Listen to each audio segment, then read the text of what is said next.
বন্ধুরা, আজকাল সাপে কামড় দেওয়ার ঘটনা খুব কমন হয়ে গেছে।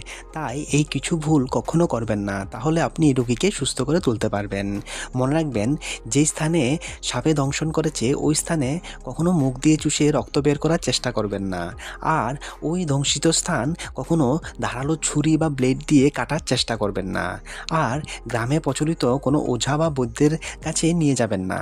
আর কি করবেন, মনে রাখবেন, রোগীকে শান্ত রাখবেন আর ওকে ব্যাখ্যা করবেন যাতে ও শান্ত থাকে, তাহলে ওর প্রাণ বাঁচানো যাবে। কারণ রোগী যত শান্ত থাকবে তত রোগীর ব্লাড চলাচল কম হবে, আর রোগী যদি উত্তেজিত হয় তাহলে হৃৎপিণ্ড তত বেশি জোরে পাম্প করবে আর রক্ত খুব তাড়াতাড়ি শরীরে ছড়াবে আর সঙ্গে বিষও ছড়িয়ে পড়বে।